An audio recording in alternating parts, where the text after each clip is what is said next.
کیا آپ جانتے ہیں کہ ایک چھوٹی سی نہر نے دنیا کے سمندری راستے کیسے آدھے کر دیے؟ اور اگر یہ نہر بند ہو جائے تو دنیا کی معیشت ہل کر رہ جائے۔ جی ہاں، اس نہر کا نام پاناما کینال ہے۔ یہ ایک ایسی مصنوعی نہر ہے جو بحر اوقیانوس اور بحر الکاہل کو آپس میں ملاتی ہے۔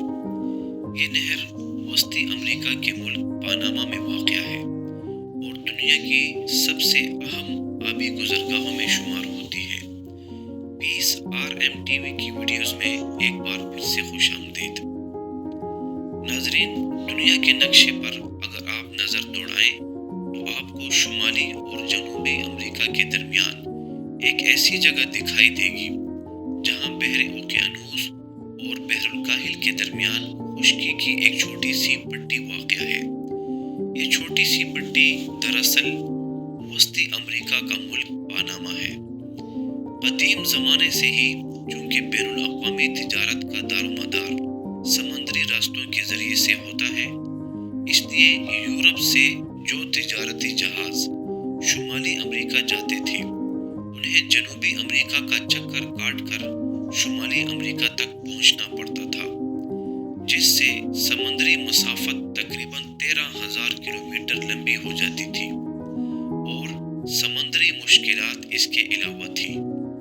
بڑھتی ہوئی تجارت کے پیش نظر اس بات کی شدت سے ضرورت محسوس ہونے لگی کہ کوئی ایسا مختصر راستہ اختیار کیا جائے جس سے وقت بھی کم لگے اور تجارتی مال پر کم لاگت کی وجہ سے اشیاء کم قیمت پر مارکیٹ میں دستیاب ہو سکے۔ اس مسئلے کے حل کے لیے پاناما میں ایک مصنوعی نہر بنانے پر غور و فکر شروع ہوا، کیونکہ پاناما ہی ایسی جگہ تھی جہاں بحر اوقیانوس اور بحر الکاہل کے درمیان فاصلہ بہت کم رہ جاتا ہے۔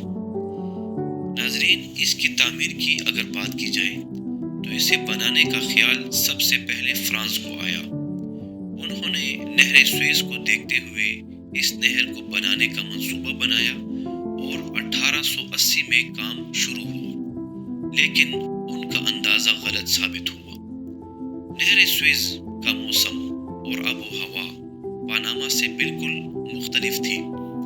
وہاں گرم موسم اور بارشوں کے نہ ہونے کی وجہ سے نہر بنانے کا کام جلد مکمل ہوا، لیکن پاناما کا موسم سرد اور بارشوں والا تھا۔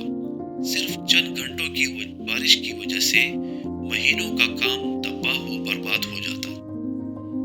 ملیریا اور بارشوں کی کثرت کی وجہ سے اور زمین کے کھسکنے کی وجہ سے ہزاروں مزدور ہلاک ہو گئے، جس سے فرانس کا منصوبہ ناکام ہو گیا اور اسے پیچھے ہٹنا پڑا۔ اس کے بعد کافی عرصے تک کسی بھی ملک نے اس منصوبے پر کام نہیں کیا اور بالآخر 1904 میں امریکہ نے اس منصوبے پر کام شروع کیا اور 1914 میں یہ نہر مکمل ہوئی، جسے پاناما کینال کا نام دیا گیا۔ یہ کوئی عام نہر نہیں بلکہ یہ لاک سسٹم پر کام کرتی ہے۔ جہاز کو پہلے خودکار طریقے سے اوپر اٹھایا جاتا ہے اور پھر اس نہر سے گزارا جاتا ہے اور آخر میں پھر خودکار طریقے سے نیچے اتارا جاتا ہے، اور یہ پورا سفر تقریباً 8 سے 10 گھنٹے میں مکمل ہوتا ہے۔ ناظرین کو یہ جان کر حیرت ہوگی کہ پاناما کینال کے 8 سے 10 گھنٹے کے اس سفر کی وجہ سے تقریباً 13,000 کلومیٹر کا سفر کم ہو گیا، جو پاناما کینال کے بننے سے پہلے بہت مشکل سے طے کیا جاتا تھا۔ کینال کو پار کرنے کے لیے ایک جہاز سے $3 لاکھ تک وصول کیا جاتا ہے۔ یہ کینال 82 کلومیٹر لمبی ہے۔ پاناما کینال صرف ایک نظریہ نہیں بلکہ یہ جدید انجینئرنگ کا شاہکار ہے۔ پاناما کینال سے روزانہ درجنوں بڑے تجارتی جہاز گزرتے ہیں جو دنیا کی تجارت کو تیز رفتار بناتے ہیں۔ پاناما کینال کے ذریعے پوری دنیا کی تقریباً 6% تجارت ہوتی ہے۔ امید ہے کہ ناظرین کو یہ ویڈیو پسند آئے گی۔ آپ کے پیارے پیارے کامنٹس کرنے کا بہت شکریہ۔ ملتے ہیں اگلی ویڈیو میں ایک نئی معلومات پر مبنی ڈاکومنٹری کے ساتھ اپنا بہت خیال رکھیے گا۔